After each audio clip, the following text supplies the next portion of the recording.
Shri Shiv Mahapuran YouTube channel में आप सबों का स्वागत है और साथ में मेरा प्रणाम भी। तो पहले के एपिसोड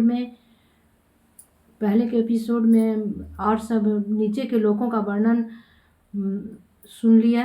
अब है ऊपर के लोगों का वर्णन। तो ऊपर भी 7 लोक है। सबसे पहले भूलोक है, उसके बाद भूवर लोक है। अब भूवर लोक तो सभी लोक में एक छोटे छोटे लोक बना हुआ है, तो उसको उपलोक की संज्ञा दी गई है। तो सबसे पहले इसमें भूवर लोक में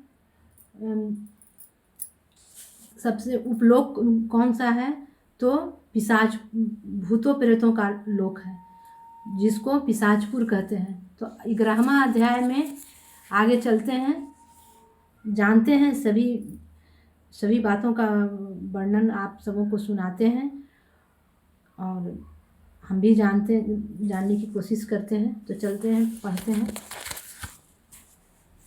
11वां अध्याय। ब्रह्मा जी ने कहा, हे नारद, भूलोक के ऊपर भूवर लोक है। उसकी लंबाई सूर्य तक 1,00,000 मील से अधिक है। वहाँ प्रत्येक जीव अपने पुण्यों के अनुसार पहुँचता है और अनेक प्रकार के सुखों का उपभोग करता है।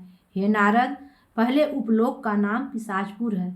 वहाँ भूत प्रेत आदि रहते हैं। वे पृथ्वी के अंश नहीं हैं। वो तीनों लोकों का भ्रमण कर सकते हैं तथा प्रसन्न होकर दूसरों को वरदान भी दे सकते हैं। उन्हें कभी किसी प्रकार का दुख नहीं होता।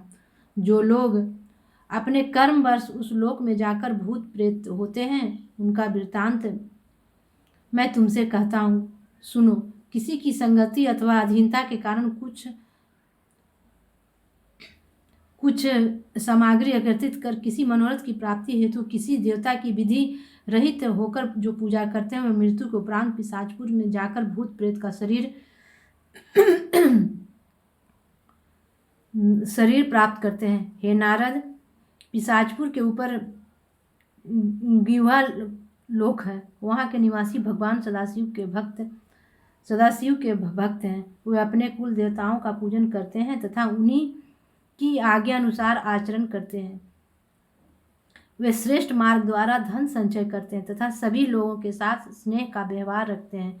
गुहा लोक के राजा मणिग्रीव अपने गणों सहित भगवान सदाशिव का पूजन करते हैं और उन्हीं के ध्यान में लीन रहते हैं। हे नारद, गुहा लोक के ऊपर तीसरा गंधर्व लोक है।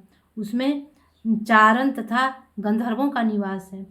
वे लोग गान विद्या में अत्यंत चतुर हैं।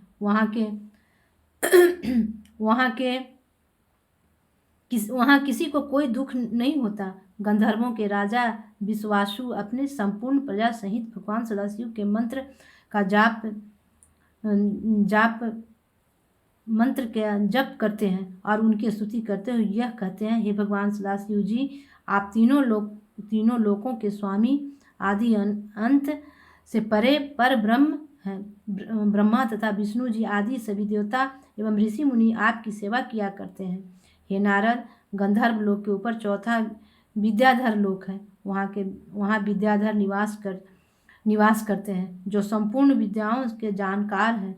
जो लोग शास्त्र की आज्ञा अनुसार योग्य व्यक्तियों को विद्यादान करते हैं अथवा श्रेष्ठ द्रव्य द्वारा विद्यार्थी को शिक्षा दिलाते हैं, वे मृत्यु के उपरांत विद्याधर लोक को प्राप्त होते हैं। वे पंचाक्षरी मंत्र का जप करते हुए उत्तम स्तोत्र का पाठ करते हैं तथा इस प्रकार प्रार्थना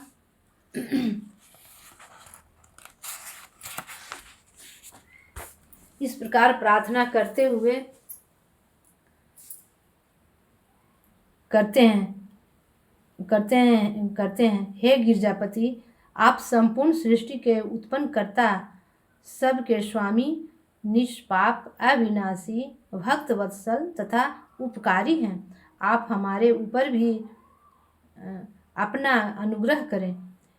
हे नारद, विद्याधर के ऊपर 5वां सिद्ध लोक है। जो लोग भगवान सदाशिव का दृढ़तापूर्वक पूजन करते हैं तथा अपने धर्म के पालन में स्थिर रहते हैं, वे उस लोक में निवास पाते हैं।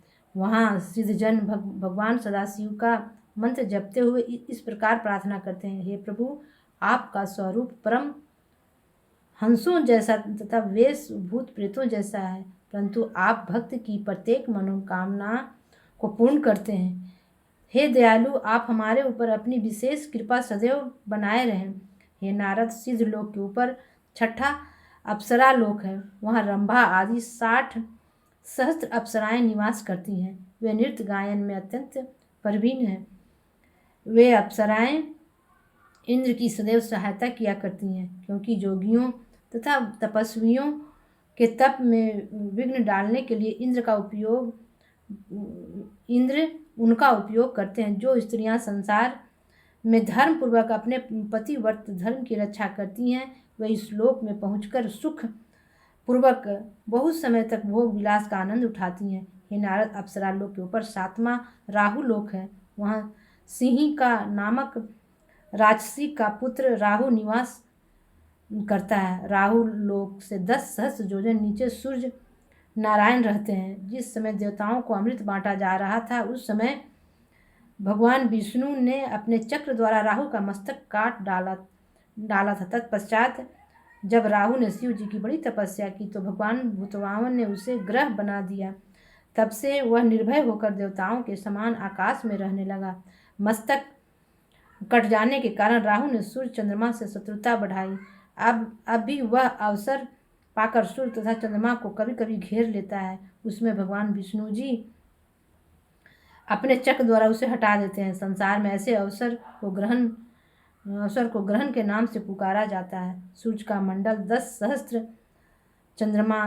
सहस्त्र योजन, चंद्रमा का मंडल 12 सहस्त्र योजन तथा राहु का मंडल 13 सहस्त्र योजन लंबा है। इसलिए राहु सूर्य तथा चंद्रमा पर प्रबल हो जाता है। ग्रहण के समय जो लोग थोड़ा भी दान पुण्य करते हैं, उन्हें बहुत फल मिलता है। ये नारद, जिस समय विष्णु जी ने राहु का मस्तक काट डाला, तब वह उस स्थान से भागकर शिव जी का तप करने लगा था। उसके तप से प्रसन्न होकर शिव जी ने उसे ग्रह बना दिया। तभी से वह अपने लोक में स्थित होकर भगवान सदाशिव का पूजन करके इस प्रकार स्तुति किया करता है, हे प्रभु, आप अपने भक्तों को प्रसन्नता प्रदान करने वाले हैं तथा उनके सब प्रकार के दुखों का नाश करते हैं। मेरी यही अभिलाषा है कि आप मुझे अपने चरणों की भक्ति प्रदान करने की कृपा करें। ये तो हो गया भूवर लोक की वर्णन। तो भूवर लोक में ही ये छोटे छोटे लोकों का वर्णन था, जिसमें राहु लोक है। फिर उसके बाद में सभी लोक, जिस गंधर्व लोक हुआ, पिशाचपुर लोक हुआ, ये सब छोटे छोटे लोक के रूप में भूवर लोक में स्थित है।